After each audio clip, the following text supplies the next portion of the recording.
ഒരു കാര്യം നഷ്ടപ്പെടുമ്പോഴാണ് അതിനെക്കുറിച്ച് കൂടുതൽ ആലോചിക്കുക. ഒരു കാര്യം നഷ്ടപ്പെടുമ്പോൾ അതിനെക്കുറിച്ച് ഇങ്ങനെ കുറേ പറയും. ഇപ്പൊ ഗൾഫിലൊക്കെ പോകുന്ന സമയത്ത് പലപ്പോഴും പല ആളുകളും പറയുന്നതാണ്, സാറേ വാപ്പ മരിച്ചുപോയി, എന്നാലും ഞങ്ങളുടെ വാപ്പ ഞങ്ങൾക്ക് വേണ്ടി ഒരുപാട് കാര്യങ്ങളൊക്കെ ചെയ്തു തന്നിട്ടുണ്ടായിരുന്നു.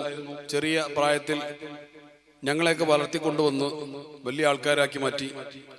ഞങ്ങൾക്ക് വേണ്ടി പാടത്തും പറമ്പിലും നാടൻ പണികളും പിന്നീട് കുറച്ചു കാലം ഗൾഫിലും ഒക്കെ ജോലിയെടുത്ത് കഷ്ടപ്പെട്ടിട്ടാണ്. ആ വാപ്പാക്കൊന്ന് തുറന്ന് മനസ്സ് തുറന്ന് ചിരിക്കാൻ പോലും സമയം കിട്ടിയിട്ടില്ല.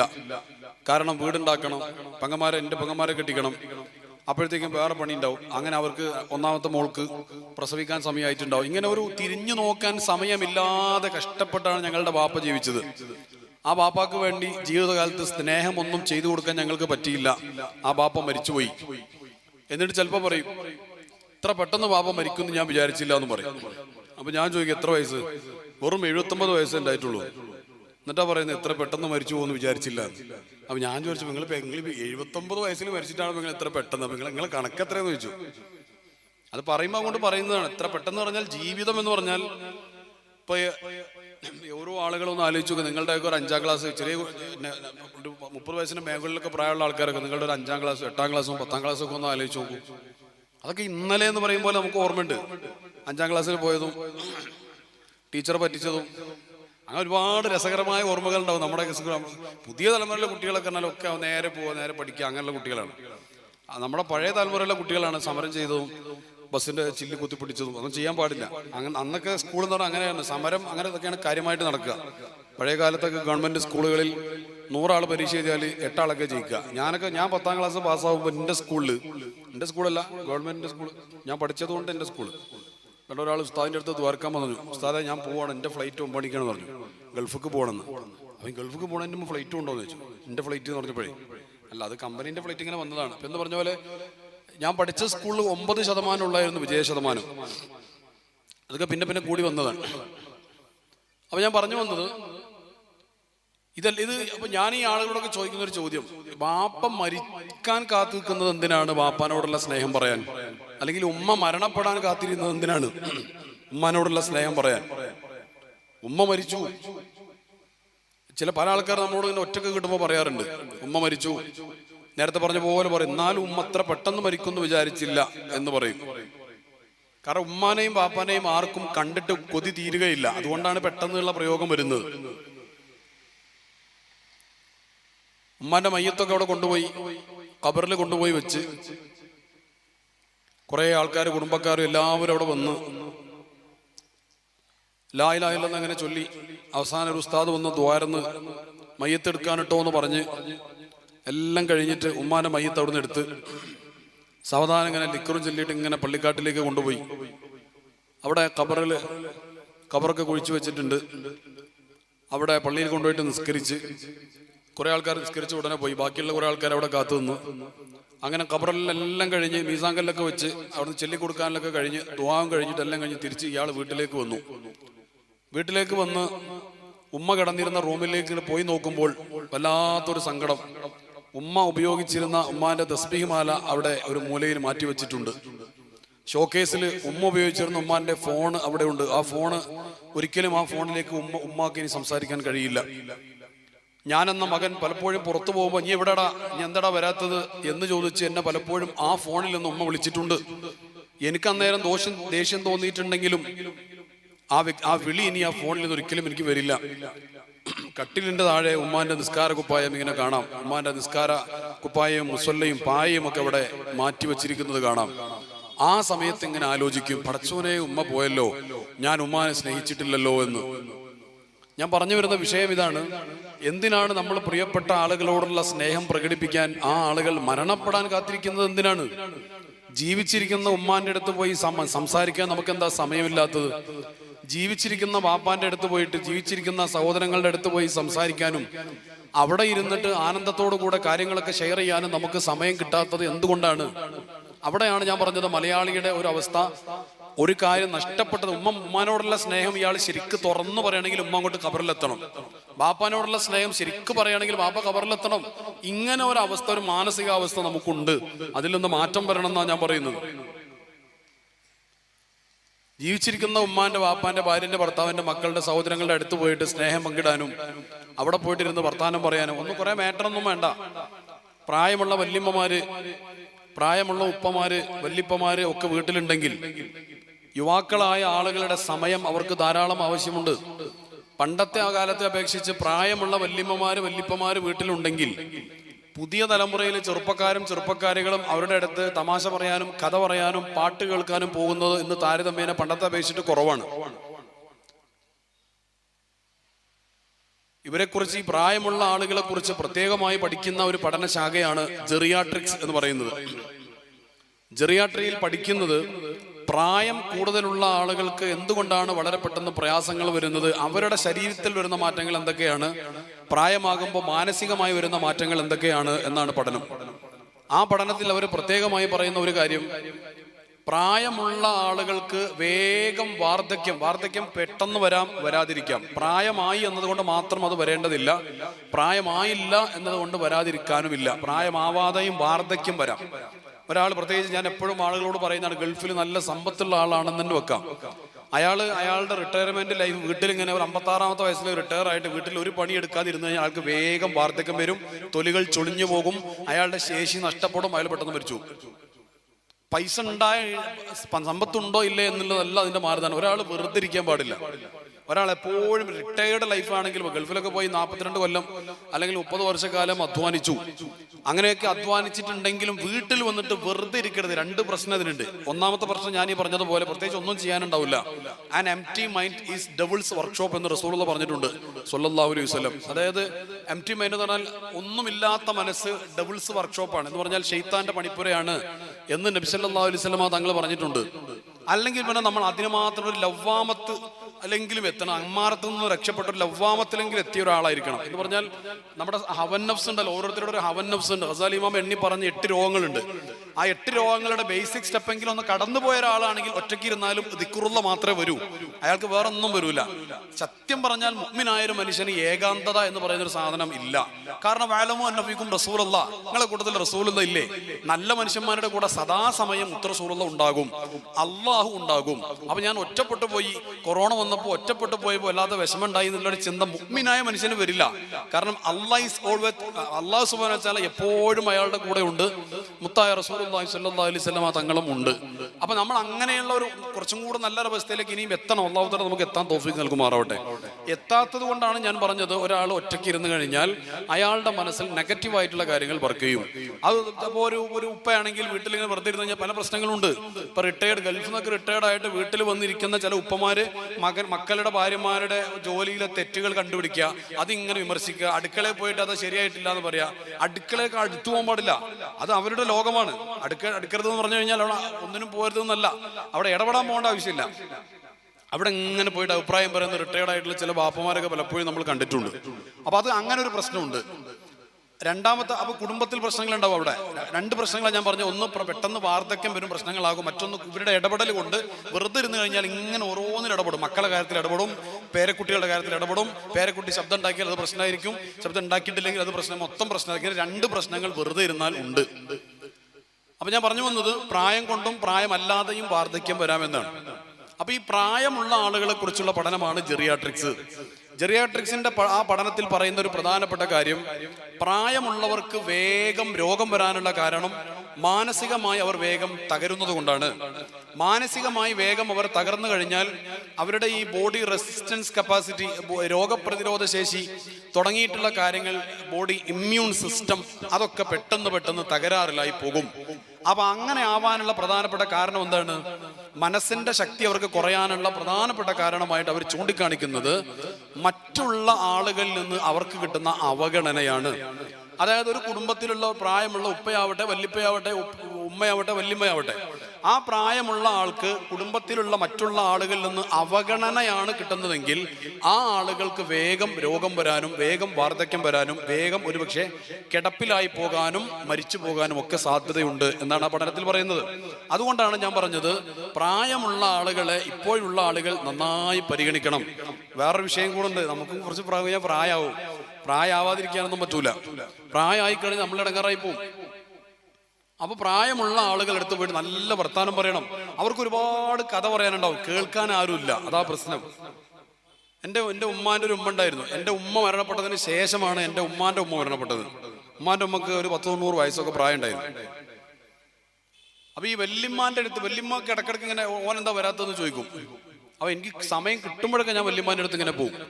വല്യമ്മക്ക് സ്വാതന്ത്ര്യ സമരത്തിന്റെ ആ കാലത്ത് 1947-40 കാലഘട്ടത്തിലൊക്കെ വല്യമ്മാന്റെ ആ സുന്ദരമായ പ്രായം 15, 16, 17, 18 ആ പ്രായമാണ്. അപ്പൊ വല്യമ്മക്ക് സ്വാതന്ത്ര്യ സമരമൊക്കെ അറിയാം.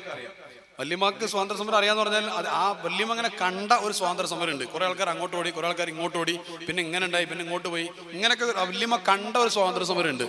അപ്പൊ നമ്മൾ ഇടക്കിടക്ക് വെച്ചിട്ട് വല്യമ്മ നിങ്ങൾ ആ സ്വാതന്ത്ര്യ സമരത്തെ കുറിച്ച് പറയുന്നു പറയും. അപ്പൊ വല്യമ്മ ചരിത്രത്തിന്റെ അവതരണം തുടങ്ങും. പണ്ട് ഇത് ഒരു ഇടവഴിയായിരുന്നു. അതായത് ആ മുമ്പിലുള്ള വലിയ റോഡിനെ ചൂണ്ടിക്കാണിച്ചിട്ടാണ് പറയുന്നത്. പണ്ട് ഇതൊരു ഇടവഴിയായിരുന്നു. അങ്ങനെ ചരിത്രത്തിന്റെ അവതരണം ഈ വല്യമ്മ തുടങ്ങും. അങ്ങനെ വല്യമ്മ അന്ന് കണ്ട കുറെ കാര്യങ്ങൾ ഇങ്ങനെ പറയും. അങ്ങനെയൊക്കെ ആയിരുന്നടാന്ന് പറയും. ഞാൻ കുറെ അങ്ങോട്ടും ചോദിക്കും, വല്യമ്മ കുറെ ഇങ്ങോട്ടും പറയും. ഇത് വല്യമ്മക്ക് വല്ലാത്തൊരു സന്തോഷമാണ്. മോഴിക്കുന്നത്ത് ബ്രഹ്മദത്ത നമ്പൂതിരിപ്പാട് സമരത്തെക്കുറിച്ച്, ഇന്ത്യൻ സ്വാതന്ത്ര്യ സമരത്തെക്കുറിച്ച് പുസ്തകം എഴുതിയത് വല്യമ്മക്ക് അറിയില്ല.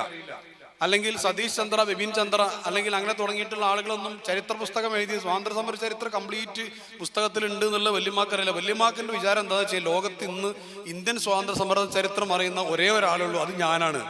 അതുകൊണ്ടാണ് ഇവനത് പഠിക്കാമെന്നത് എന്ന ചിന്തയിലാണ് വല്യമ്മത് പറയാം. അങ്ങനെ തന്നെ വിചാരിച്ചോട്ടെ, അതിന് നമുക്ക് എതിർപ്പൊന്നുമില്ല. ഞാൻ പറഞ്ഞു വന്നത് എന്താണെന്നറിയോ, ആ വല്യമ്മ എന്ന് പറയുന്ന അല്ലെങ്കിൽ പ്രലിപ്പ എന്ന് പറയുന്ന പ്രായമുള്ള ഒരു ക്യാരക്ടറിനെ നമ്മൾ എത്രത്തോളം ഹാപ്പിലിയാണ് എന്റർടൈൻ ചെയ്യുന്നത് അതിനെ ആശ്രയിച്ചാണ് അവർക്ക് ഫീലിംഗ് ഉണ്ടാകുന്നത്. ഇപ്പൊ ഉദാഹരണം ഞാൻ പറയാം. വീട്ടിലൊരു ഒരു നിക്കാഹ് അല്ലെങ്കിൽ നിശ്ചയം നടക്കാൻ പോകും, നിശ്ചയം നടക്കാൻ പോകും. ഒരു പേരക്കുട്ടിന്റെ, ഒരു മകന്റെ മകളുടെ നിശ്ചയം നടക്കാൻ പോകും. അപ്പൊ നിശ്ചയത്തിന് ആൾക്കാരൊക്കെ വന്നിരിക്കുന്നുണ്ട്. അപ്പൊ ആരോ പറഞ്ഞ് ചോദിച്ചു, അല്ല ഉപ്പാനെ വിളിക്കണ്ടേന്ന് വെച്ചു. വല്യപ്പ, അതായത് ഈ കുട്ടിന്റെ പാപ്പാന്റെ പാപ്പ വിളിക്കണ്ടേന്ന് വെച്ചപ്പോ ആരോ പറഞ്ഞു, അത് ഇങ്ങനെ വന്നിട്ട് അവിടെ നിന്ന് ചുമക്കെ വന്നിട്ട് ആകെ ഇടങ്ങാറായിട്ട് സഹസാകെ അലങ്കോലാവും, വല്യപ്പ അവിടെ കിടന്നോട്ടെ എന്നാരോ പറയുന്നത് വല്യപ്പ ഒരു മൂലയിൽ ഇരുന്ന് കേട്ടാൽ ആ വല്യപ്പമ്മൻ മിക്കവാറും അന്ന് രാത്രി ഹോസ്പിറ്റലിൽ അഡ്മിറ്റ് ആക്കേണ്ടി വരും.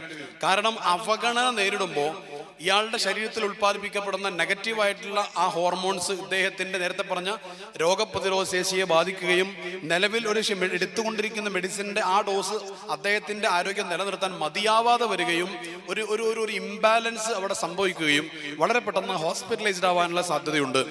അതേസമയം പ്രായമുണ്ട്, ക്ഷീണമുണ്ട്, പ്രയാസമാണ്, കിടപ്പിലാണ്, അങ്ങനെയുള്ള ഒരു വല്യപ്പ അല്ലെങ്കിൽ ഉമ്മ അല്ലെങ്കിൽ ഉപ്പ, ഇങ്ങനെയുള്ള ഒരാളെടുത്ത് പോയിട്ട് ആ വീട്ടിലൊരു കെട്ടിക്കൊണ്ട് വന്നൊരു പെൺകുട്ടി അല്ലെങ്കിൽ ഒരു മകൾ അല്ലെങ്കിൽ മകൻ, പേരക്കുട്ടികളൊക്കെ അടുത്ത് വന്നിട്ട് പറയും, ഉപ്പാനോട് പറയാം അല്ലെങ്കിൽ ഉമ്മാനോട് പറയണം, ഉമ്മ നിങ്ങളൊന്നും വരി, നിങ്ങൾ ഇവിടെ കിടന്നാൽ പറ്റൂല, അടാ എനിക്ക് വയ്യടാ, എനിക്ക് ഭയങ്കര ക്ഷീണമാണ് എന്ന് പറയും. വീണ്ടും പറയണം, അല്ല നിങ്ങളൊന്ന് വരി, നിങ്ങളൊന്ന് വന്നിട്ട് ആ നമ്മുടെ വീടിന്റെ ആ ഉമ്മറത്ത് ആ കസേരയിലൊന്ന് ഇരുന്നാൽ നമ്മുടെ വീടിന് തന്നെ വല്ലാത്തൊരു ഐശ്വര്യമാണ് ഉമ്മ, നിങ്ങൾ ഇങ്ങോട്ട് വരി, നിങ്ങൾ നമ്മളെ വീടിന്റെ ബറക്കത്താണ്, നിങ്ങൾ നമ്മുടെ വീടിന്റെ വല്ലാത്തൊരു സന്തോഷമാണ്, ഞാൻ കൈ പിടിച്ചോളാം എന്ന് പറഞ്ഞാൽ വിറക്കുന്ന കൈകളാണെങ്കിലും ആ തിളക്കം നഷ്ടപ്പെട്ട കണ്ണുകളാണെങ്കിലും കുഴിയിൽ ചാടിപ്പോയ കണ്ണുകളാണെങ്കിലും കാഴ്ച അത്രമാത്രം ഇല്ലാത്ത മങ്ങിയ കാഴ്ചകളുള്ള കണ്ണാണെങ്കിലും ആ വല്യമ്മാന്റെ ഉള്ളുന്ന ഒരു വല്ലാത്തൊരു സന്തോഷത്തോടെ എന്നാ ഞാൻ എഴുന്നേക്ക്, എൻ്റെ കുട്ടികൾ പിടിച്ചോളിടാ എന്ന് പറഞ്ഞിട്ട് വല്യപ്പോ ഒരു എഴുന്നേൽക്കലുണ്ട്. എന്നിട്ട് ഇങ്ങനെ ഒരു ജെർക്കിങ് ഒക്കെ ഉണ്ടാവും ചിലപ്പോൾ, എന്നാലും അത് വരും. എന്നിട്ട് അവിടെ ഇരുത്തിയിട്ട് പറയാം, നിങ്ങൾ നോക്കി, നിങ്ങൾ കാറ്റൊക്കെ ഒന്ന് കൊണ്ടുവന്ന്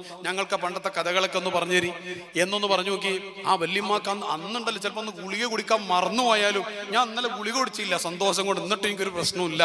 കാരണം എന്ന് വെച്ചാൽ മറ്റുള്ളവരുടെ ആ പ്രവർത്തനം കൊണ്ട് ഈ പ്രായമുള്ള ആളുകൾക്ക് കിട്ടിയിട്ടുള്ള പെരുമാറ്റം കൊണ്ട് മാഷാ അല്ലാഹ് വല്ലാത്ത ഒരു സന്തോഷമാണ്. ഇതാണ് ഞാൻ പറഞ്ഞ മുതിർന്ന ആളുകളോട് നമ്മുടെ പുതിയ തലമുറയിലെ ചെറിയ കുട്ടികളെ നന്നായിട്ട് നമ്മൾ കണക്ട് ചെയ്യണം. മാത്രമല്ല നമ്മളെ അപേക്ഷിച്ച് നമ്മുടെ തലമുറയുടെ അപ്പുറത്തുള്ള ആളുകൾ ഈമാനികമായി കുറെ മുമ്പിലുള്ളവരാണ്. പഴയ കാലത്തുള്ള ഉമ്മമാരെന്നൊക്കെ പറഞ്ഞാൽ ആ ഉമ്മമാർക്ക്, എൻ്റെ ഉമ്മ മരണപ്പെട്ട അടുത്ത കാലത്താണ് മരണപ്പെട്ടത്, 10 വർഷമായി. എൻ്റെ ഉമ്മ, അവരുടെ ഉമ്മ അല്ലെങ്കിൽ അങ്ങനെ പോയി കഴിഞ്ഞാൽ അവരൊക്കെ ധാരാളമായിട്ട് ബുർദ കാണാതെ അറിയുന്നവരാണ്, നഫീസത്ത് മാല കാണാതെ അറിയുന്നവരാണ്, മുഹീദ്ദീൻ മാല കാണാതെ അറിയുന്നവരാണ്. കുടുംബത്തിൽ ആ ഒരു ആത്മീയമായ ഒരു സ്പിരിച്വൽ ഒരു കോണ്ടെക്സ്റ്റ് മനോഹരമായിട്ട് നിലനിർത്തിയവരായിരുന്നു കഴിഞ്ഞ തലവരിൽ. അപ്പോൾ ഒരു സുഹബത്തിന്റെ ഒരു ക്വാളിറ്റി കൂടെ കിട്ടും. അപ്പൊ നല്ല വല്യമ്മയാണ്, വല്യമ്മ തഹജ്ജുദ് നിസ്കരിക്കുന്ന ആളാണ്, വല്യപ്പ തഹജ്ജുദ് ഒഴിവാക്കാത്ത ആളാണ്, അങ്ങനെയുള്ള ദിക്ർ ഒരുപാട് ചൊല്ലുന്ന ആളാണ്. അങ്ങനെയുള്ള ഉമ്മാന്റെ അടുത്ത് നമ്മുടെ മക്കൾ പേരക്കുട്ടികൾ കുറെ പോയി ഇരിക്കുമ്പോൾ ഖൈറിന്റെ ഒരു ട്രാൻസാക്ഷൻ അവിടെ നടക്കും. അതും നമുക്ക് വല്ലാതെ ഗുണം ചെയ്യും. അതുകൊണ്ടൊക്കെയാണ് ഇങ്ങനെ ചെയ്യണമെന്ന് പറയുന്നത്. ഇപ്പൊ ഈ അടുത്ത് കുറച്ച് ഏതാനും 1-2 വർഷങ്ങൾക്ക് മുമ്പ് എനിക്കറിയുന്ന ഒരു കുടുംബത്തിലെ വല്യമ്മ മരണപ്പെട്ടു പോയി. ആ വല്യമ്മ എൻ്റെ അറിവിൽ അവരുടെ പ്രിയപ്പെട്ട മക്കളൊക്കെ എനിക്ക് കൃത്യമായി പറഞ്ഞു തന്ന് മനസ്സിലാക്കി തന്നതിന്റെ അടിസ്ഥാനത്തിൽ 2 തവണ മുത്ത് റസൂലുള്ളാഹിനെ കണ്ടിട്ടുണ്ട് സ്വല്ലല്ലാഹു അലൈഹി വസല്ലം. ആ വല്യമ്മാന്റെ പ്രത്യേക ക്വാളിറ്റി ആ മക്കൾ എന്നോട് പറഞ്ഞത്, ആ വല്യമ്മാന്റെ അടുത്ത് 1000 എന്താണ് അതിന്റെ പേര് മണികളുള്ള ഒരു തസ്ബീഹ് മാലയുണ്ട്. അത് 1000 എണ്ണം ഉണ്ടാവും. ആ 1000 എണ്ണം ഉള്ളത് എടുത്തിട്ട് ആ വല്യമ്മ എല്ലാ ദിവസവും 1000 ഇഖ്ലാസ് സൂറത്ത് ഓതും. ഒരാൾ മരണപ്പെടുന്നതിന് മഹാന്മാരായ അയിമ്മത്ത് മുഴുവനും പറഞ്ഞൊരു കാര്യമാണ്, മരണപ്പെട്ടു കഴിഞ്ഞാൽ ഖബറിൽ ശിക്ഷ ഇല്ലാതിരിക്കാൻ വേണ്ടി ചില പ്രത്യേകമായ അമലുകൾ പറഞ്ഞിട്ടുണ്ട്. അതിൽപ്പെട്ട ഒരു അമലാണ് 1,00,000 തവണ സൂറത്ത് ഇഖ്ലാസ് മരിക്കുന്നതിന് മുമ്പ് പാരായണം ചെയ്യുക. കുറച്ചു മുമ്പ് കാര്യമായ കണ്ണൂർ ജില്ലയിലെ വളരെ പ്രധാനപ്പെട്ട ഒരു മത വിദ്യാർത്ഥികൾ പഠിക്കുന്ന ഒരു സ്ഥാപനത്തിലെ പ്രധാനപ്പെട്ട ഒരു മുദരിസ്, സാധാരണ എല്ലാ ദിവസവും കൃത്യമായി 9:30-10 മണിക്ക് ഉറങ്ങി തഹജ്ജുദ് നേരത്തെ എഴുന്നേറ്റ് ഇബാദത്ത് ചെയ്യുന്ന ഒരു പണ്ഡിതൻ. അദ്ദേഹം സാധാരണ 9:30-10 മണിയായിട്ട് ഉറങ്ങുന്ന സമയമായിട്ടും ഉറങ്ങാതെ അവിടെ ഇങ്ങനെ നടന്നുകൊണ്ട് എന്തോ ചൊല്ലുന്നത് കണ്ടപ്പോൾ അവിടുത്തെ ശിഷ്യഗണങ്ങളായ എൻ്റെ സുഹൃത്തുക്കളായ ചില ആളുകൾ ചോദിച്ചു, എന്താണ് ഉസ്താദിന് ഇപ്പോൾ ഒരു മാറ്റം? ആ ഉസ്താദ് പറഞ്ഞു, എടാ മരിക്കുമ്പോഴത്തേക്ക് എന്തെങ്കിലും ഉണ്ടാക്കി വെക്കണ്ടേ, 1,00,000 ഇഖ്ലാസ് ചൊല്ലി തീർക്കാണ്, എൻ്റെ ബാക്കിയുള്ള ഔറാദുകളും ദർസും അതൊക്കെ കറക്റ്റ് നടക്കുന്നുണ്ട്. അപ്പൊ ഈ 1,00,000 ഇഖ്ലാസ് ചൊല്ലാൻ പ്രത്യേകമായ ഒരു സമയം ഞാൻ ഇതാണ് കണ്ടെത്തിയത് എന്ന് പറഞ്ഞിട്ട് സബുക്കിനൊക്കെ ശേഷം ദർസൊക്കെ കഴിഞ്ഞതിന് ശേഷം അതൊരു ബിരുദം കൊടുക്കുന്ന പ്രധാനപ്പെട്ട കോളേജിൽ ഉസ്താദാണ്. ആ ഉസ്താദ് ആ 1,00,000 ഇഖ്ലാസ് അവിടെ ചൊല്ലി തീർക്കുകയാണ്. ഞാൻ പറഞ്ഞു വന്നത്, ഈ പഴയ തലമുറയുമായിട്ടുള്ള ബന്ധം ഉണ്ടാവണം, അവരുമായിട്ട് ധാരാളം അവരുടെ കൂടെ ഇരിക്കണമെന്ന് ഞാൻ പറയാനുള്ള 2 കാരണങ്ങൾ. ഒന്ന്, അവരുടെ ആരോഗ്യം, അവരുടെ ഗുരുത്വം, അവരുടെ പൊരുത്തം നമ്മുടെ മക്കൾക്ക് നമ്മുടെ മക്കൾക്ക് കിട്ടണം. മറ്റൊന്ന്, ഇവരുടെ ആത്മീയമായ ഒരു ചൈതന്യമുണ്ട്. നിങ്ങൾ ആലോചിച്ച് നോക്കൂ, നിങ്ങളൊക്കെ ഓർമ്മയിലുണ്ടാവും, വല്യമ്മമാര് വല്യപ്പന്മാര് മന്ത്രിക്ക് അവർ വലിയ മതപഠനം നടത്തിയവരൊന്നും അല്ല. എന്നാലും വല്യമ്മ മന്ത്രിച്ചാൽ ഏത് പനിയും അപ്പം മാറും. വല്യമ്മ മന്ത്രിച്ച നൂല് കെട്ടിയാലും മോന്റെ സംഗതി വേഗം ക്ലിയർ ആവും. പേടിയും ബേജാറും വന്നു കഴിഞ്ഞാൽ വല്യമ്മ ഒരു പഞ്ചസാരയിൽ മന്ത്രിച്ചിട്ട് ആ പഞ്ചസാര കഴിച്ചാൽ മതിയായിരുന്നു. ഇതൊക്കെ നമ്മുടെയൊക്കെ വീടുകളിലെ അനുഭവമായിരുന്നു. അതാണ് ഈ പുതിയ തലമുറയിലെ കുട്ടികളുമായി പഴയ ആളുകൾക്ക് നല്ല ബന്ധം നമ്മൾ ഉണ്ടാക്കിയെടുക്കണമെന്ന് പറയാനുള്ള കാരണം. ഇനി അതേപോലെ നമ്മൾ മുന്നോട്ട് വരുന്ന സമയത്ത്, അപ്പൊ ഞാൻ ആ ഭാഗം അവസാനിപ്പിക്കുകയാണ്. അപ്പൊ ഏതെങ്കിലും രോഗികളായി കിടക്കുന്ന ആളുകളൊക്കെ ഉണ്ടെങ്കിൽ, കിടപ്പിലുള്ള ആളുകളൊക്കെ ഉണ്ടെങ്കിൽ അവരുടെ അടുത്ത് പോയിട്ട്, യു ആർ നീഡഡ്, നിങ്ങളെ ഞങ്ങൾക്ക് ആവശ്യമുണ്ട്, നിങ്ങൾ ഇത്ര കാലത്ത് അനുഭവ സമ്പത്തുള്ള ഒരാളല്ലേ, അതുകൊണ്ട് നിങ്ങളുടെ ഒരു അഭിപ്രായം ഞങ്ങളെ സംബന്ധിച്ചിടത്തോളം വളരെ പ്രധാനപ്പെട്ടതാണ്. അതുകൊണ്ട് ബാപ്പ പല മക്കൾക്ക് പല വീടുകളുണ്ടെങ്കിൽ ഓരോ മക്കളും മത്സരിച്ച് ബാപ്പാനെയും ഉമ്മാനെയും നോക്കണം. അമ്മ നിങ്ങൾ ഇങ്ങോട്ട് വരി, ബാപ്പ നിങ്ങൾ ഇങ്ങോട്ട് വരി, അല്ലാതെ അവിടെ ഞങ്ങൾക്ക് 24-ാം തീയതി മറ്റെവിടെ പോകാനുള്ളതുകൊണ്ട് ഞങ്ങൾ ബുദ്ധിമുട്ടായതുകൊണ്ട് കുറച്ച് ദിവസം നേരം നിന്റെ വീട്ടിൽ കൊണ്ടുപോയി നിർത്തടാ എന്ന് പറഞ്ഞിട്ട് ഉമ്മാനൊന്ന് അങ്ങോട്ട് തട്ടി, ഓനെ അടുത്തൊരു യാത്ര പോകുന്നതുകൊണ്ട് ബാപ്പാനൊന്ന് ഇങ്ങോട്ട് തട്ടി, ആ രീതിയിലല്ല. നമ്മുടെ ബാപ്പ ഉമ്മ അല്ലെങ്കിൽ വല്യമ്മ വല്യപ്പ എന്ന് പറയുന്ന ക്യാരക്ടറിന് വേണ്ടി നമ്മുടെ ചെറിയ ചെറിയ അസൗകര്യങ്ങൾ അത് മാറ്റിവെക്കാണ് വേണ്ടത്. നമ്മുടെ എല്ലാ കാര്യങ്ങളും മാറ്റിവെച്ച് അവർക്ക് വേണ്ടി നമ്മുടെ സമയത്തിൽ നമ്മുടെ സംവിധാനങ്ങളിൽ സൗകര്യങ്ങൾ നമ്മൾ ചെയ്യുകയാണ് വേണ്ടത്. നമുക്ക് കുറച്ചു കാലം കഴിഞ്ഞ് അവരധ്വാനിച്ചതിന്റെ ഫലമാണ് നമ്മൾ. അവരന്ന് അധ്വാനിച്ചില്ലായിരുന്നെങ്കിൽ, കുടുംബത്തെ നോക്കിയില്ലായിരുന്നെങ്കിൽ നമ്മളെ കുറിച്ച് വഴിയാധാരമാകുമായിരുന്നു. ഈ കഴിഞ്ഞ തലമുറയിൽ ജീവിച്ചു പോയ മതപരമായ ബോധമുള്ളവർ ഇല്ലാത്തവർ എല്ലാ കാലത്തും ഉണ്ട്. പക്ഷെ എന്നാലും താരതമ്യേന ഞാൻ പറയാണ്, തെറ്റിലേക്ക് പോകാനുള്ള സാധ്യതകൾ വളരെ കൂടുതലുള്ളത്.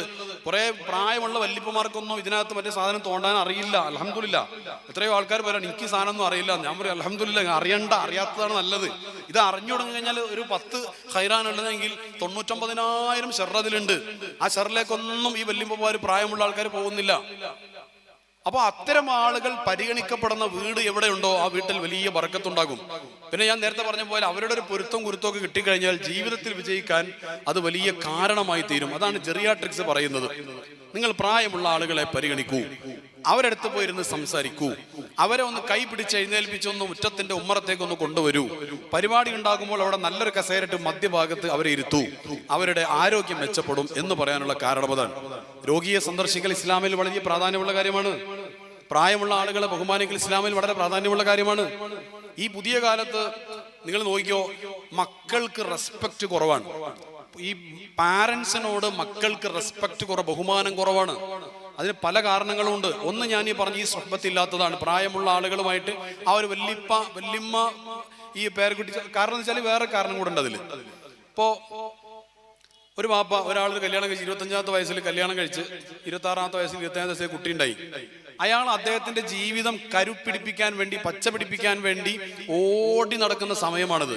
അപ്പൊ ഒരുപാട് സമയം അദ്ദേഹത്തിന് എന്ത് ചെയ്യില്ല, കിട്ടിയിട്ടില്ല മകന്റെ കൂടെ. ഇയാൾ കുറച്ച് കാലം കഴിഞ്ഞിട്ട് ഇയാളുടെ ജോലി റിട്ടയർഡ് കുറച്ചൊന്ന് ഫ്രീ ആവുമ്പോഴാണ് ഇയാളുടെ വലിയ മോൻ 25 വയസ്സായിട്ട് കല്യാണം കഴിക്കും. അപ്പൊ അതിന് ഇതേപോലെ ഒരു കുട്ടി ഉണ്ടാവും. ആ കുട്ടീനെ നോക്കാൻ ഈ വല്ലിപ്പൊക്കെ കുറേ സമയമുണ്ട്. അതുകൊണ്ടാണ് ഈ വല്ലിപ്പയും പേരക്കുട്ടിയും ഭയങ്കര അറ്റാച്ച്മെന്റ്. നിങ്ങൾ നാട്ടിൽ പോയില്ല അങ്ങനെ? ആ ഒരു കാര്യം ഞാൻ ചോദിക്കുമ്പോൾ ഉണ്ടെങ്കിൽ ഇങ്ങനെ ആക്കണം, അല്ലെങ്കിൽ ഇങ്ങനെ ആക്കണം. അത് പെണ്ണുങ്ങളും ആക്കണം. വൺ വേ ആവാൻ പാടില്ല, ഇങ്ങനെ ഇന്ററാക്ട് ചെയ്യും. നിങ്ങളുടെ നാട്ടിൽ അങ്ങനത്തില്ലേ? ഇങ്ങനെ ആക്ക് സുഹൃത്തുക്കൾ ഉണ്ടെങ്കിൽ ഇല്ലെങ്കിൽ ഇങ്ങനെ ആക്ക്. അതൊക്കെ ആക്കണം. ഇത് ഇന്ററാക്റ്റീവ് സെഷൻ അല്ലേ? അതുണ്ട്. അത് ഈ വല്ലിപ്പയും ഭയങ്കര അറ്റാച്ച്മെന്റ്. പേരക്കുട്ടിയോട് ഭയങ്കര വല്ലിഞ്ഞ് ബാപ്പല്ലെങ്കിലും കുഴപ്പമില്ല, ഉമ്മല്ലെങ്കിലും കുഴപ്പമില്ല, ഓനെ വല്യമാനെ കിട്ടിയാൽ മതി, അല്ലെങ്കിൽ വല്യപ്പാനെ കിട്ടിയാൽ മതി. അതാണ് ഞാൻ പറഞ്ഞത്, ഇതൊരു വീടിന്റെ ഐശ്വര്യമാണെന്ന് പറയുന്നത്. ഇപ്പൊ ചില ആൾക്കാരൊക്കെ പ്രായമുള്ള ഉമ്മമാരൊക്കെ മാനേജ് ചെയ്യുന്നത് കാണുമ്പോൾ വല്ലാത്ത വിഷമാണ്. ഞാൻ നേരത്തെ പറഞ്ഞു, ഈ മക്കളുടെ സൗകര്യം, എനിക്ക് അവിടെ പോകാൻ ഇവിടെ പോകേണ്ട ഉമ്മാനെ അങ്ങോട്ട് തട്ടി ഇങ്ങോട്ട് തട്ടി കളിക്കാൻ പാടില്ല ഈ ഉമ്മാനെ, ബാപ്പാനെ, വല്യമാനെ ഒന്നും. അതൊക്കെ വിളക്കുക. അത് പോകുമ്പോഴാണ് അതിന്റെ വില അറിയാം. ഞാൻ നേരത്തെ പറഞ്ഞ പോലെ ഖബറിൽ കൊണ്ടുപോയി വെച്ചതിന് ശേഷം എങ്ങനെയൊക്കെയോ ആ സമയത്ത് പിടിച്ചു നിന്ന് പിറ്റേന്ന് 2 ദിവസം കഴിഞ്ഞപ്പോൾ ഇവനങ്ങോട്ട് പൊട്ടിയെല്ലാം കൂടെ, പടച്ചോനെ എൻ്റെ അമ്മ പോയല്ലോ എന്ന്. അങ്ങനെ പോയതിന് ശേഷം ആലോചിക്കേണ്ടതല്ല ഈ സ്നേഹം എന്ന് പറയുന്നത്. നമ്മൾ മുത്ത് റസൂലുള്ളാഹി സ്വല്ലല്ലാഹു അലൈഹി വസല്ലം പറഞ്ഞിട്ടുണ്ട്, ആരെങ്കിലും ഉമ്മാന്റെ നെറ്റിയിൽ ഈ ഭാഗത്ത് ചുംബനം കൊടുത്താൽ അയാൾ നാളെ നരകത്തിൽ നിന്ന് രക്ഷപ്പെടാൻ അതൊരു കാരണമാകുമെന്ന് പറഞ്ഞിട്ടുണ്ട്. അപ്പൊ ജീവിച്ചിരിക്കുന്ന ഉമ്മ ഉള്ള ആൾക്കാരെ ഒന്ന് പറഞ്ഞ, ഉമ്മ ഉള്ളവർക്ക് കൈപ്പോക്കി, ഉമ്മ ഹയാത്തിലുള്ളവർ കൈപ്പോക്കി, പെണ്ണുങ്ങളും കൈപ്പോക്കി, ഉമ്മ ഹയാത്തിലുള്ളവരൊക്കെ. നിങ്ങൾ ചെയ്യാറില്ലെങ്കിൽ ചെയ്യേണ്ട കാര്യം, ഉമ്മാന്റെ നെറ്റിയിൽ പോയി ചുംബനം കൊടുക്കണം. എന്നിട്ട് ചേർത്ത് പിടിച്ചിട്ട് ഉമ്മാനോട് പറയണം, ഉമ്മ നിങ്ങളെ പൊരുത്തം വേണമെന്ന് പറയണം. ആ പൊരുത്തം കിട്ടാതെ സ്വർഗത്തിലേക്കുള്ള ബോർഡിംഗ് പാസ് കിട്ടൂല, ഉറപ്പാണത്. നിങ്ങൾക്ക് സ്വർഗത്തിലേക്ക്, നമുക്ക് ഓരോരുത്തർക്കും സ്വർഗത്തിലേക്ക് ബോർഡിംഗ് പാസ് തരേണ്ടത് നമ്മുടെ ഉമ്മയാണ്. ആ ഉമ്മാക്ക് നിങ്ങളത്ര സൗന്ദര്യം ഉണ്ടാവില്ല, വിദ്യാഭ്യാസം ഉണ്ടാവില്ല, കാണാൻ ഭംഗി ഉണ്ടാവില്ല, ചൊളിഞ്ഞ മോന്തയായിരിക്കും, നിങ്ങളത്ര സ്റ്റാൻഡേർഡായ സംസാരം ഒന്നും അറിയണ്ടാവില്ല. അതൊക്കെ സമ്മതിച്ചു. എന്നാൽ ബോർഡിംഗ് പാസ് കിട്ടാൻ ഉമ്മാനെയാണ് അള്ളാഹു ഏർപ്പാടാക്കിയത്. അത് നമുക്ക് മാറ്റാൻ പറ്റൂല. നിങ്ങൾ എത്ര വലിയ ഡോക്ടറായാലും, എത്ര വലിയ സൈക്കോളജിസ്റ്റ് ആയാലും, എത്ര വലിയ വക്കീലായാലും, എത്ര വലിയ ബിസിനസ്സുകാരനായാലും ശരി, നിങ്ങളെ ഉമ്മാന്റെ പൊരുത്തം നിങ്ങളുടെ കൂടെ ഇല്ലെങ്കിൽ അത് നിങ്ങൾക്ക് കിട്ടൂല. അത് പെണ്ണുങ്ങളൊക്കെ മനസ്സിലാക്കുക. നിങ്ങളുടെ ഭർത്താവിന്റെ ഉമ്മയും ഭർത്താവിന്റെ ബാപ്പയും ഉണ്ടാവും, അവരുടെ പൊരുത്തവും നിങ്ങൾക്ക് വേണം. ഇതൊക്കെ ഉണ്ടെങ്കിൽ മാത്രമാണ് നമ്മൾ, അല്ലെങ്കിൽ കുറച്ചു കാലം ഇങ്ങനെ പോകാം. സമ്പത്തിന്റെ പേരിൽ നാളൊരിക്കൽ ഒരാളിനോട് ഒരു സങ്കടത്തോടെ ഒരു കഥ പറഞ്ഞു. ഞാൻ വല്ലാതെ, അത് ഞാൻ ആദ്യം ഉള്ളതാണോ സംശയിച്ചു പോയി. അത്രമാത്രം. പക്ഷെ പറഞ്ഞതൊരു ആധികാരികത ഒരു പണ്ഡിതനാണ് പറഞ്ഞത്. അദ്ദേഹത്തിന് നേരിട്ട് അറിയുന്ന ഒരു കേസ് പറഞ്ഞതാണ്. ഒരു ചങ്ങാതി, ആ ചങ്ങാതിന്റെ വാപ്പ വളരെ ചെറുപ്പത്തിൽ മരണപ്പെട്ടു പോയി. വാപ്പ മരണപ്പെട്ടു പോയിട്ട് ഈ ഉമ്മ അപ്പുറത്തും ഇപ്പുറത്തൊക്കെ ജോലി ചെയ്ത് സങ്കടത്തോടെ മക്കളെ നോക്കാൻ വേണ്ടി പലരും പറഞ്ഞു ഇവരോട്, നിങ്ങൾ വേറെ കല്യാണം കഴിച്ചോളി, കുറെ പ്രായമൊന്നും ആയിട്ടില്ലല്ലോ. പക്ഷെ അതൊന്നും നോക്കാതെ ഈ ഉമ്മ പാവം കഷ്ടപ്പെട്ട് അപ്പുറത്തെ വീട്ടിൽ തുടക്കാൻ പോയി. അത് തുടച്ചത് നന്നായിട്ടില്ലെങ്കിൽ അപ്പുറത്തുള്ള ആളെ ദേഷ്യം പിടിക്കും. ഉമ്മ കണ്ണീരോടെ ഇങ്ങനെ തുടക്കും. കാരണം എന്താണെന്ന് പറയുക, ഈ കുട്ടിയൊക്കെ ഒരു വാപ്പ ഉണ്ടായിരുന്നു, ആ വാപ്പന്ന് ഖബറിലാണുള്ളത്. ആ വാപ്പ ഉണ്ടായിരുന്നെങ്കിൽ, ഈ കുട്ടികളോട് ഉമ്മ പലപ്പോഴും പറഞ്ഞൊരു വാക്കാണത്, എന്താ മക്കളെ, നിങ്ങളെ വാപ്പങ്ങാൻ ഉണ്ടായിരുന്നെങ്കിൽ നിങ്ങൾ എങ്ങനെയാണോ നോക്കുക, അതേപോലെ നിങ്ങളെ നോക്കാൻ വേണ്ടിയാണ് ഞാൻ എനിക്ക് ആരോഗ്യമില്ലാത്തപ്പോഴും അധ്വാനിക്കാൻ വേണ്ടി പോകുന്നത്. അങ്ങനെ ഈ ഉമ്മ കഷ്ടപ്പെട്ട്, ഉമ്മാക്ക് ആരോഗ്യമൊന്നും നോക്കാതെ അപ്പുറത്തെ വീട്ടിൽ തുടക്കാൻ പോയി, പ്രസവിച്ചിടത്ത് നിൽക്കാൻ പോയി, പല രീതിയിലും കഷ്ടപ്പെട്ടിട്ടാണ് ഈ മക്കളെ വളർത്തിയത്. എന്നിട്ട് അതിൽപ്പെട്ട ഒരു മോനെ, അതായത് ചെറിയ മോനെ, 3 മക്കളോ 4 മക്കളോ അവർക്കുണ്ട്, അതിൽ ചെറിയ മോനെ ഉമ്മ ഏറ്റവും കൂടുതൽ സ്നേഹിച്ചത്. കാരണം ആ ചെറിയ മോന് 1-2 വയസ്സ് പ്രായമുള്ളപ്പോഴാണ് ഈ പാപ്പ മരണപ്പെട്ടു പോയത്. എന്നിട്ട് അവനെല്ലാം ചെയ്തു കൊടുത്ത്, ഉമ്മാക്ക് സാധിക്കാത്തത് പോലും കടം വാങ്ങിയും അധ്വാനിച്ചും ഏറെ പണിയെടുത്തും പൈസ ഉണ്ടാക്കിയിട്ട് ഇവനെ എല്ലാ കാര്യങ്ങളും പഠിപ്പിക്കാൻ പറ്റുന്നിടത്തോളം പഠിപ്പിച്ച് എല്ലാം ചെയ്തു കൊടുത്ത്. അങ്ങനെ കുറെ കാലം കഴിഞ്ഞ് ഈ ചങ്ങായി ഗൾഫിൽ പോയി. നടന്ന അള്ളാഹിന് സാധിക്കുന്ന ഹക്കായ ഒരു കാര്യം ഞാൻ ഈ പറയുന്നത്. അവൻ ഗൾഫിൽ പോയിട്ട് ആദ്യം ഒന്നും കുഴപ്പമുണ്ടായിരുന്നില്ല. പിന്നെ ഇവന്റെ കയ്യിൽ പണം വരാൻ തുടങ്ങി. സൗദിയിലാണ് അവൻ പോയത്. പണം വരാൻ തുടങ്ങിയോട് ഇവന്റെ ടോണ് മാറി. പിന്നെ അവന്റെ വീട്ടിൽ വാപ്പ മരിച്ചു പോയതല്ല, പിന്നെ വാപ്പ ഉമ്മല്ലേ, ചെറിയ മോന്റെ അവിടെ ഉമ്മ ഉണ്ടാവും സാധാരണ. എവിടെ ഉമ്മാക്ക് നിൽക്കാം. 4 മക്കളൊക്കെ ഉണ്ടെങ്കിൽ ഓരോ മക്കളും പറയണം, ഉമ്മ ഒരു 4 ദിവസം നിങ്ങൾ ഞങ്ങൾക്ക് തരി, നിങ്ങളെ സാന്നിധ്യം ഞങ്ങൾക്ക് വേണമെന്ന് പറഞ്ഞ് മത്സരിക്കണം. അതെന്നിട്ട് ചില ആൾക്കാരൊക്കെ എന്താ പറയുന്നത്, ആ ഉമ്മ അല്ല, നീ ചെറുതല്ല, അവിടെ ഒന്നും തറവാട് എനിക്ക് കിട്ടിയില്ലേ, ആ തറവാടിന്റെ ഭാഗമാണ് ഉമ്മ. അങ്ങനെ എല്ലാ സഹോദരങ്ങളെ പറയാം. 4 ദിവസമെങ്കിലും ഉമ്മ, അങ്ങനെ ഒരു ആഴ്ചയിൽ അല്ലെങ്കിൽ ഒരു മാസത്തിൽ ആഴ്ചയെങ്കിലും നമ്മുടെ കൂടെ ഒന്നിക്കി. അതിന്റെ പ്രാധാന്യം നമുക്ക് മനസ്സിലാവണമെങ്കിൽ ഖബറിൽ വെച്ചിട്ട് കല്ല് മൂടണം, അന്നേ മനസ്സിലാവുള്ളൂ. അല്ലാഹു തആല മാതാപിതാക്കളെ പൊരുത്തുള്ള ആൾക്കാരുടെ കൂടെ നമ്മൾ ആക്കി തീരുമാറാവട്ടെ.